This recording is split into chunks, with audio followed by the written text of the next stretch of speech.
General নলেজৰ যিখিনি topic আছে সেই টপিকখিনি আমি আলোচনা কৰিম আৰু কি আছে ইয়াত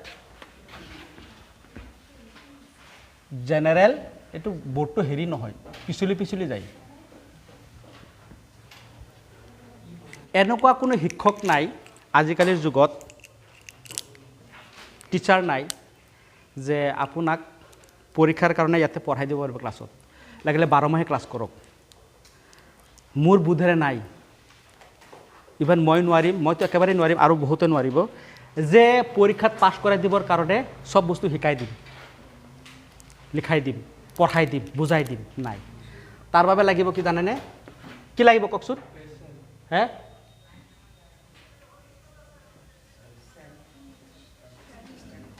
এইটো লাগিব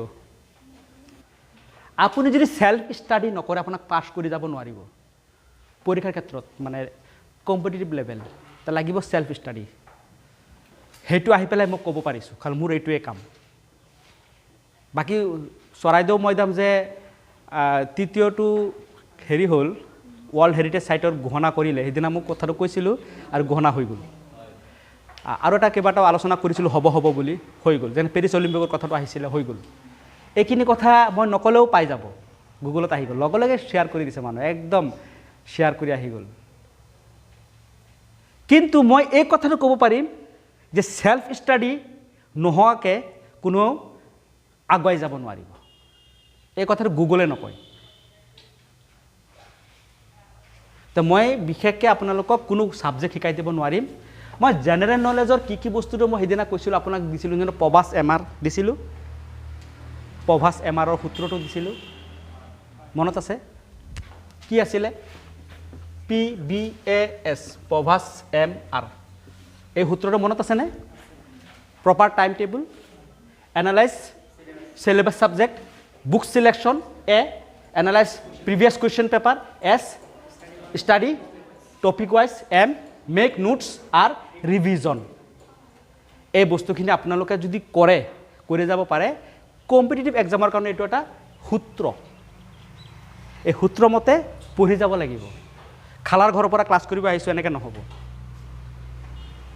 মামাৰ ঘৰত ফুৰিব গলো আজি ক্লাছছ আহি আপুনি 2 মাহ তেনেকে সূত্ৰত কটাব লাগিব 2-3 মাহ তে এই সূত্ৰ মতে আপুনি গলে পভাছ এমআৰৰ কথাটো মই কৈছিলো এটা কম্পিটিটিভ এক্সাম কেনেকে প্ৰিপেয়াৰ কৰিব লাগে how to prepare in competitive exam হেই তেনেকুৱা এটো এটা সূত্ৰ এটা ফৰ্মুলা ঠিক আছে মই আপোনাক ক'ব বিচাৰিছো জেনাৰেল নলেজৰ কিখিনি সাবজেক্ট আছে আমাৰ আহিব আপোনাৰ এখিনি পাইছে নহয় ইনভেনশন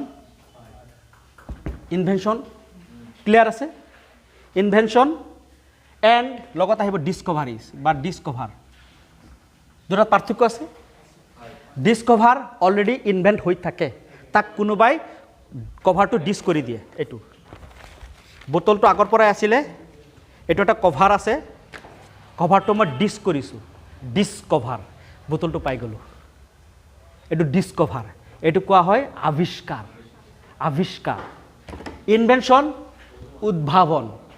উদ্ভাৱন আগতে নাই পৃথিৱীত অস্তিত্বই নাই নিজৰ ব্ৰেইন খটাই যেটো বনাইছে উৰাজাহাজ হেলিকপ্টাৰ কলম টিভি ৰেডিঅ' সাইকেল এবোৰ ইনভেনশন উদ্ভাৱন কয় তাক ডিসকভাৰ নকয় বুজি পাইছে তে আপুনি জানিব লাগিব ইনভেনশন এন্ড ডিসকভাৰস যেমান আছে জিকেৰ এটো সিলেবাস মই টপিক ওয়াইজৰ কথাখিনি কৈছো নেক্সট আপোনাৰ আহিব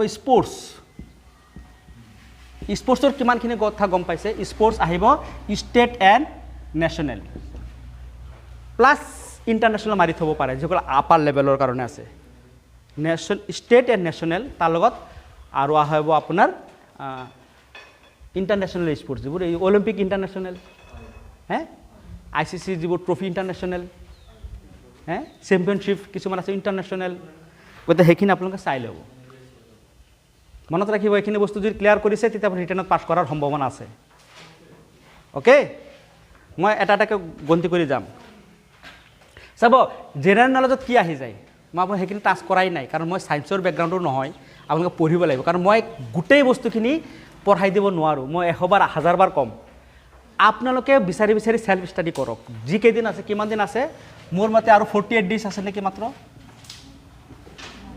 এক্সামৰ কাৰণে 47-48 দিন আছে মাত্ৰ পৰীক্ষাৰ কাৰণে। এই 47-48 দিনো আপোনালোকে যদি এনেকৈ পঢ়ে কিবা নহয় কিবা আপোনাৰ নলেজ আহি যাব। 3 নম্বৰ বেছিক কি কম্পিউটাৰ। কম্পিউটাৰৰ প্ৰাথমিক নলেজটো জানিব লাগিব। কম্পিউটাৰৰ প্ৰাথমিক নলেজ, ইনভেনশ্যন, মধ্যকালীন তাৰ বা বৰ্তমান তাৰ ব্যৱহাৰ আৰু তাৰ বিভিন্ন পাৰ্টছৰ নামাকৰণবোৰ, কোনটো পাৰ্টছৰ পৰা কি হয় আৰু তেওঁৰ লগত জড়িত যিবোৰ কথা বতৰাবোৰ আছে। Computer basic knowledge, basic computer মানে বেছিক নলেজ অফ কম্পিউটাৰ, স্বয়ংক্ৰিয় যন্ত্ৰ যাক কোৱা হয়, ইয়াৰ বিষয়ে জানিব লাগিব। এইটো জিকে হ'লেও এইটো দেখক ছায়েন্সৰ পাৰ্ট, টেকন'লজিৰ পাৰ্ট, কিন্তু ইয়াত আহিব। কাৰণ মই একেলগে LP ME বা হাই বা যিটো আপাৰ প্ৰাইমাৰী লেভেলৰ যিখিনি কথা আহিছে, গ্ৰেড 3, 4 একেলগে আহিছে দেই, দুটা একেলগে, কাৰোবাৰ মেট্ৰিকলৈকে আছে, কাৰোবাৰ ডিগ্ৰীলৈকে লেভেললৈকে আছে, দুটা বস্তু একেলগে আহিছে। কাৰোবাৰ কাৰণে নালাগে পঢ়িবলৈ, কিন্তু কোনোবাইতো ডিগ্ৰী লেভেল পৰীক্ষা দিব নহয়, 4th 3rd গ্ৰেড, তাৰ কাৰণে লাগিব। গতিকে এইটো একেলগে মই কৈছোঁ, আপোনালোকে চিলেকশ্যন কৰি ল'ব বেছিক কম্পিউটাৰ। তো এই বস্তুখিনি লিখি ল'ব পাৰে, আপোনালোকে টপিক ঘৰত পঢ়ি ল'ব, মই অকল আইডিয়াটো দি আছোঁ। আপোনাৰ লাগিব ইণ্ডিয়ান হিষ্টৰী। ইণ্ডিয়ান হিষ্টৰীত আহিব, মই পিছত কৈ দিম ইণ্ডিয়ান হিষ্ট্ৰীত কি আহিব। এতিয়া মই জাষ্ট টপিকটোহে কৈছোঁ, লেচনটো কৈছোঁ, ছাবজেক্টৰ লেচনটো কৈছোঁ, তাৰপিছত টপিকৰ ভাগখিনি কৈ দিম, ক'ত পঢ়িব লাগিব। কিন্তু মই ইণ্ডিয়ান হিষ্টৰী বুলি ক'লে মোগল সাম্ৰাজ্য বা ইংৰাজ শাসন, চন্দ্ৰগুপ্ত মৌৰ্য, বৰ্মন বংশ, সেইবোৰ মই শিকাবলৈ নাযাওঁ ইয়াত। সেইবোৰ আপোনালোকে গুগলত লগে লগে পাই যায়, হয়নে নহয় কথাটো? সেইবোৰ আপোনালোকৰ নলেজ বহুত আছে, কিতাপ বহুত আছে, কিন্তু মই কৈছোঁ কি পঢ়িব লাগিব, কেনেকৈ পঢ়িব লাগিব, সেই কথাটো খালি কম। ইণ্ডিয়ান হিষ্টৰীত যিখিনি পাৰ্ট আহিব, ইণ্ডিয়ান হিষ্টৰী গম পায়। মোগলটোক অলপ স্কিপ কৰিব পাৰে, মোগলৰ ওপৰত ইমান নাহিব পাৰে। মোৰ এটা চাইক'লজিয়ে কৈ আছে, মোগলৰ ওপৰত ইমান নাহে, কিন্তু ইংৰাজ শাসনৰ আগৰ পাৰ্টখিনি সেইখিনি চাব অলপ, বিভিন্ন সাম্ৰাজ্য, বিভিন্ন শাসনবোৰ চাব। কেই নম্বৰ গৈছে? আৰু এটা সেইদিনা মই আলোচনা কৰিছিলোঁ, কি কৰিছিলোঁ? মেজৰ ডেইজ এণ্ড ডেটছ, বিভিন্ন যিখিনি অত্যাৱশ্যকীয় মানে প্ৰয়োজনীয় দিৱস আৰু দিনবোৰ, তাৰিখবোৰ যিমান আছে, ৰাজ্যিক, ৰাষ্ট্ৰীয়, আন্তঃৰাষ্ট্ৰীয়, 3 প্ৰকাৰৰ দিৱস বা তাৰিখ থাকিব আপোনালোকৰ, জৰুৰী বস্তু, সেইখিনি আপোনালোকে ল'ব লাগিব। 6 নম্বৰ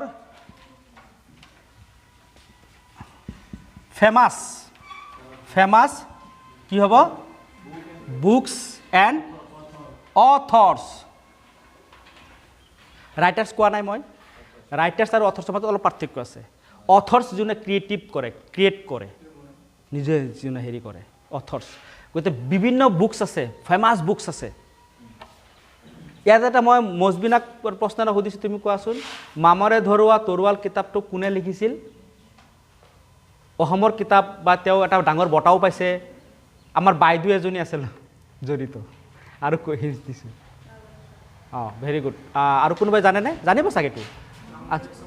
মামণি ৰয়ছম গোস্বামী। এতিয়া মোৰ প্ৰশ্নটো হ'ল, মামণি ৰয়ছম গোস্বামীৰ আচল নাম কি? ইন্দিৰা গোস্বামী। Very good. এই তিনিওটা কথা খুব জৰুৰী। হয়, গুৱাহাটী নহয়, দিল্লীৰ ইউনিভাৰ্চিটিৰ। মামণি ৰয়ছম গোস্বামী ঢুকাল, কিন্তু বেছি দিন হোৱা নাই ঢুকাল। তেওঁ এইটো বঁটা পাইছিলে মামৰে ধৰা তৰোৱালৰ আধা লেখা দস্তাবেজ। মামৰে ধৰা তৰোৱাল আৰু আধা লেখা দস্তাবেজ। মই বিভিন্ন কিতাপ আৰু অথৰৰ কথা কৈছোঁ, এইটো এটা সাগৰৰ এক চামুচহে কৈছোঁ, এটা কিতাপৰ নামহে কৈছোঁ। এনেকৈ লাখ লাখ কিতাপ আৰু লাখ লাখ অৰ্থৰটো থাকিয়ে গ'ল। গতিকে এইটোৱে আমাৰ এতিয়া এনেকুৱা লাগিছে, এইটো নোটছ কৰিব লগা হৈ আছে। গতিকে আমি কিমান জানিব লাগিব? মামণি ৰয়ছম গোস্বামী, ডক্টৰ ইন্দিৰা গোস্বামী, তাৰপিছত মামৰে ধৰা তৰোৱাল, এনেকুৱা কথাবোৰ।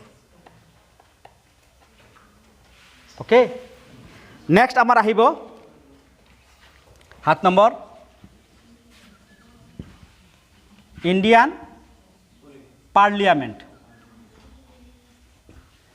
খুব জৰুৰী বস্তুটো, কাৰেণ্ট এফেয়াৰ্ছৰ লগত জড়িত। অ'কে, ইণ্ডিয়ান পাৰ্লিয়ামেণ্ট, ভাৰতীয় সংসদীয় ব্যৱস্থা, ভাৰতীয় সংসদ। এইটো খুব জৰুৰী নতুনকৈ হৈছে এইবাৰ 2024 চনত যিটো নতুন হৈছে জাষ্ট এইকেইদিনমানৰ আগত হৈছে নতুন প্ৰধানমন্ত্ৰী শপত গ্ৰহণ কৰিছে গোটেই ফৰ্মুলাটো গোটেই ইউনিয়ন বডিটো আপোনালোকে জানি ল'ব কোনে কি বিভাগ পাইছে কাৰ কি মন্ত্ৰিত্ব হৈছে গম পাই নহয় এইটো জানি ল'ব ঠিক আছে আহা এইখিনি থাকক তাৰপিছত এইফালে আহিব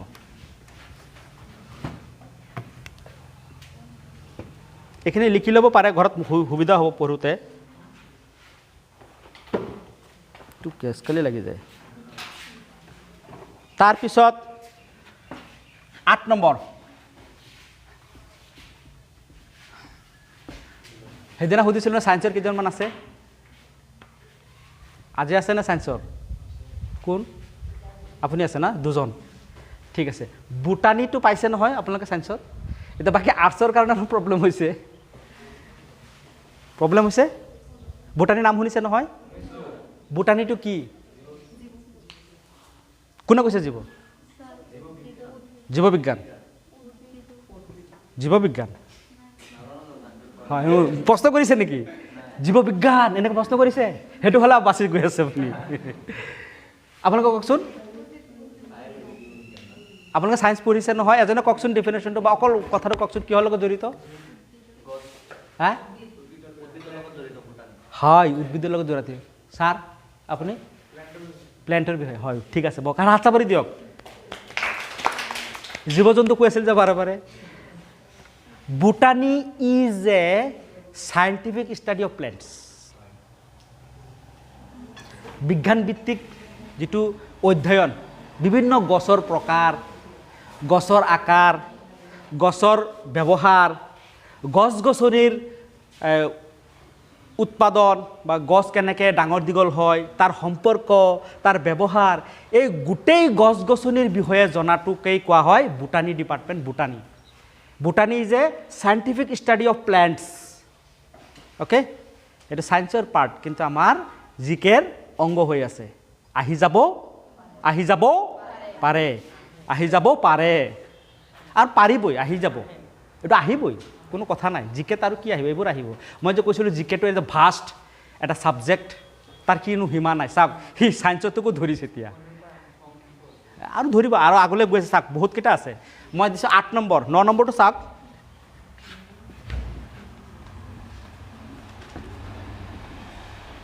কিটো কেমেষ্ট্ৰিটো বহুতে গম পাইছে আৰ্টছৰ কিন্তু গম পায় কেমেষ্ট্ৰি মানে অসমীয়াত কি কয় ৰসায়ন কেমেষ্ট্ৰি মানে এটা আনটোৰ লগত যিটো সম্পৰ্ক হয় যিটো বিক্ৰিয়া হয় যিটো বিভিন্ন কেমেষ্ট্ৰিৰ মানে বিভিন্ন আমাৰ ছায়েন্সৰ মানে বিভিন্ন মৌলৰবোৰ বিক্ৰিয়া থাকে বিভিন্ন অনুপৰমাণুৰ বিক্ৰিয়া থাকে এই বিক্ৰিয়াবোৰক কোৱা হয় ৰসায়ন বা কেমেষ্ট্ৰি এইটো ছায়েন্সৰ ডিপাৰ্টমেণ্ট কিন্তু আমাৰ এই 3rd 4th গ্ৰেডৰ কেমেষ্ট্ৰি বিভাগৰ কিছুমান বেছিক কথা আহিব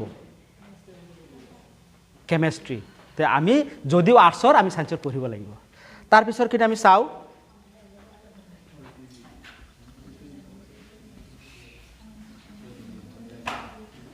এইটো কি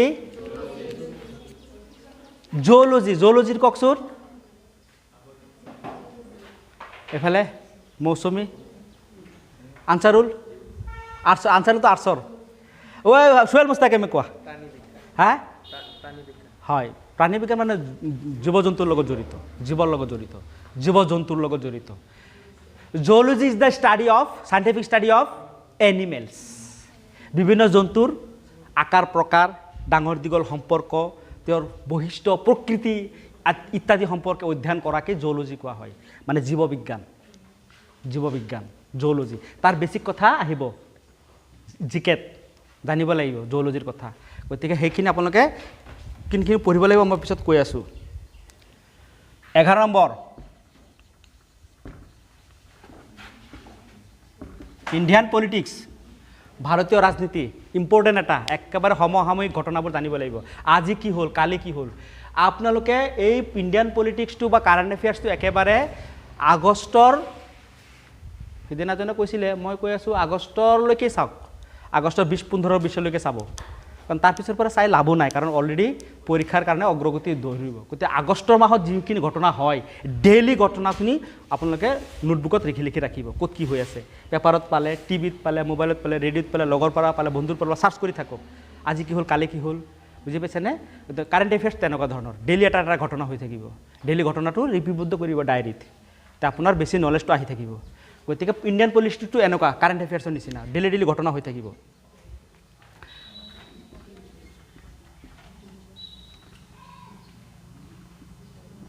এইটো কি?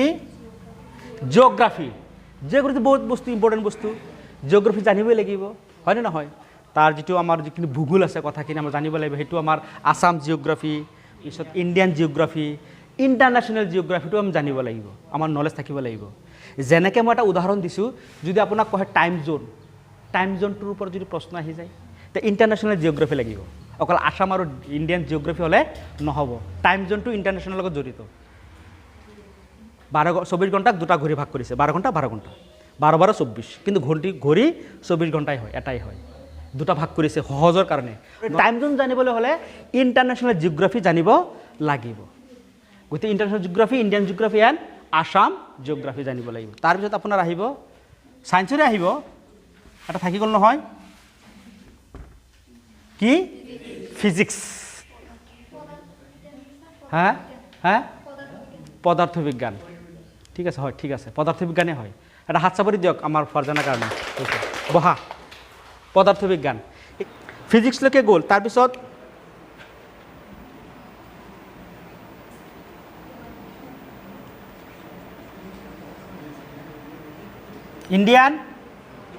ইণ্ডিয়ান ইকনমি, ভাৰতীয় অৰ্থনীতি, খুব জৰুৰী বস্তু এইটো। এইটোৰ দ্বাৰাই গোটেই বস্তুবোৰ আমাৰ নিৰ্ণয় হৈ থাকে।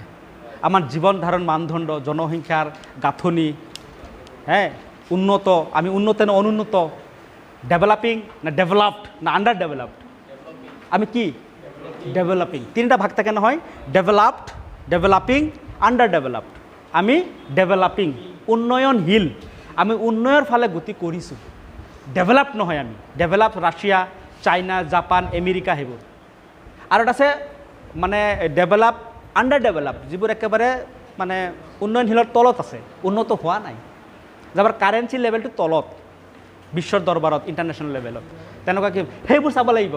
তে ইণ্ডিয়ান ইকনমি চাব লাগিব, আমি ভাৰতীয় অৰ্থনীতি চাব লাগিব। দেখিছেনে জিকেত কি কি আহি আছে? নেক্সট আমি চাব পাৰোঁ, এইটো শেষ হৈ গ'ল। এইখিনিতে লিখিছিল নহয়, ইয়াত দুটা আৰু দুটামান থাকি গ'ল, মই লিখি দিছোঁ ইয়াতে। কেই নম্বৰ আহিব? 15।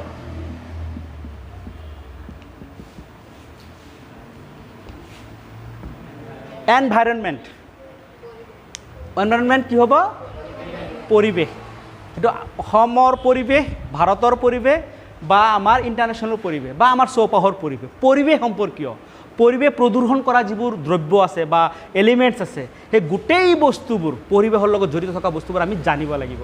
তাৰ চন, তাৰ যিবোৰ আইনবোৰ প্ৰণয়ন কৰিছে, বিভিন্ন আইনবোৰ প্ৰণয়ন কৰিছে, দিৱসবোৰ, বিভিন্ন তাৰিখবোৰ, এৱাৰ্ডবোৰ, যিবোৰ বঁটা ঘোষণা কৰা হয়, কাৰ লগত কি জড়িত। তাৰ লগত মোৰ এটা মনত পৰিছে, অসমৰ নহয়, মই ভাৰতৰে কৈছোঁ, ভাৰতৰ দ্য মেন অফ জংগল, মানে জংগল লাভ নহয়, আকৌ টাৰ্জান নহয়, ফৰেষ্ট মেন, কাক কোৱা হয়? যাদৱ পায়েং। যাদৱ পায়েঙে কেইবাটাও বঁটা পাইছে। যাদৱ পায়েং আমাৰ অসমৰ হয়নে নহয়? যাদৱ Payeng is the forest man of India. বহুত জৰুৰী কথাটো, জানিবই লাগিব, এইবোৰ জানিব লাগিব। তেওঁৰ বঁটা, তেওঁৰ ঘৰ, কিমান মাটি কৰিছে, কি কৰিছে, ক'ত থাকে, কি কথা। যাদৱ পায়েং মাৰাৰ লগে লগে আহি যাব, যাদৱ পায়েঙৰ বিষয়ে চব জানি ল'ব। মইতো ভাবোঁ এইখিনি নলেজ আপোনালোকৰ পুৰণা হৈ যাব লাগে, হয়নে নহয়? এই যিখিনি কথা আলোচনা হৈ আছে, একেবাৰে 16 নম্বৰ লাষ্ট পইণ্টটো,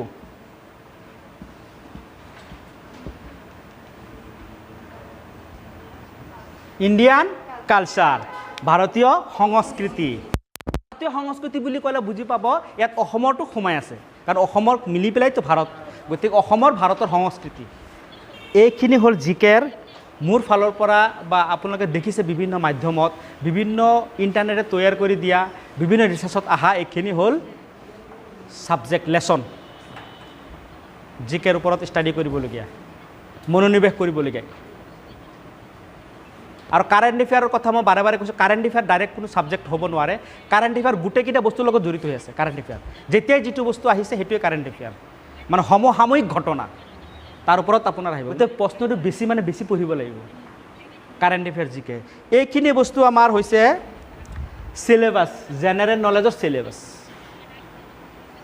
এইখিনিক আপোনালোকে এই প্ৰভাস এম আৰৰ মতে এই অধ্যয়ন কৰক মাত্ৰ 48 দিন আছে আৰু আমি ইয়াতে শেষ কৰিছোঁ